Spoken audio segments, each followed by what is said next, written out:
कक्षा 8 विषय आओ समझे विज्ञान। पाठ 5 सूक्ष्म जीवों का सामान्य परिचय एवं वर्गीकरण। प्रश्न 1, निम्नलिखित प्रश्नों में सही विकल्प छांटकर लिखिए। उत्तर प्रश्न है सूक्ष्म जीव पाए जाते हैं, सही उत्तर है सर्वत्र। प्रश्न का टीबी यानी तपेदिक रोग होता है, सही उत्तर है जीवाणु द्वारा।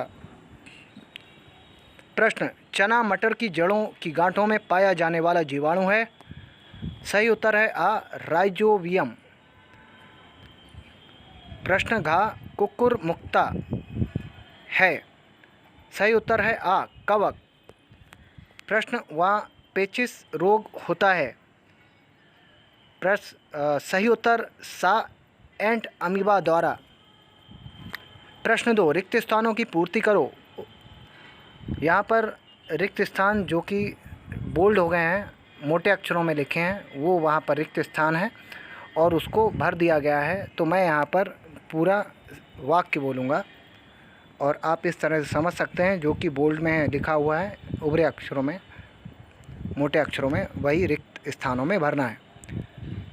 उत्तर और इसमें का सूक्ष्म जीवों को देखने के लिए सूक्ष्मदर्शी की आवश्यकता होती है। का जीवाणु द्वारा नींबू के पौधे में कैंकर नामक रोग होता है। गा प्रथम प्रतिजैविक दवा पेनिसिलिन थी। डेंगू रोग टाइगर एडिस इजिप्ट मच्छर के काटने से होता है। हैजा रोग दूषित जल भोजन से होता है। राइजोबियम जीवाणु नाइट्रोजन का स्थिरीकरण करते हैं। प्रश्न 3, सही के आगे सही और गलत के सामने गलत के आगे गलत का निशान लगाएं। उत्तर में देखें का सभी सूक्ष्मजीव हानिकारक होते हैं, गलत। विषाणु जनित रोगों के उपचार में प्रतिजैविक दवाओं का प्रयोग किया जाता है, सही। मार्केला गुच्छी नामक कवक का उपयोग भोजन के रूप में होता है, सही। पोलियो का टीका ड्रॉप के रूप में पिलाया जाता है, सही। चेचक एक संक्रामक रोग है, सही।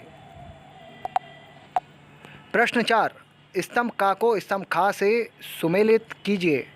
स्तंभ का और खा।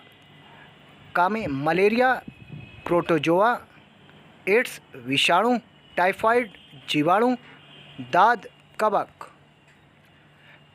प्रश्न 5, सूक्ष्म जीवों का आर्थिक महत्व बताइए। उत्तर सूक्ष्म जीवों का आर्थिक महत्व निम्नलिखित है। नंबर 1, कृषि में नाइट्रोजन स्थिरीकरण जीवाणुओं द्वारा। नंबर 2, मृत पौधों या जंतुओं के सड़ने से। 2, डेयरी में, दही जमाने में, औद्योगिक महत्व। नंबर 1, सिरके का निर्माण, चाय के उद्योग में। 4, विविध जीवाणु कार्बनिक मल पदार्थों जैसे गोबर, मल व पेड़ पौधों की सड़ी गली पत्तियों को खाद्य ह्यूमस में बदलना। प्रश्न 6, प्रतिजैविक दवाएं किसे कहते हैं, इनका क्या उपयोग है। उत्तर सूक्ष्म जीवों द्वारा अनेक प्रतिजैविक दवाइयां बनाई जाती हैं। प्रतिजैविक दवाएं वे दवाएं हैं जो रोग फैलाने वाले जीवाणुओं के प्रतिरोध में उपयुक्त होती हैं और शरीर में पहुंचते ही इन जीवाणुओं को नष्ट कर देती हैं।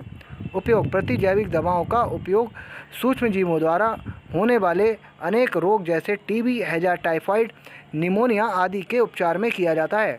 प्रश्न 7, टीकाकरण किसे कहते हैं।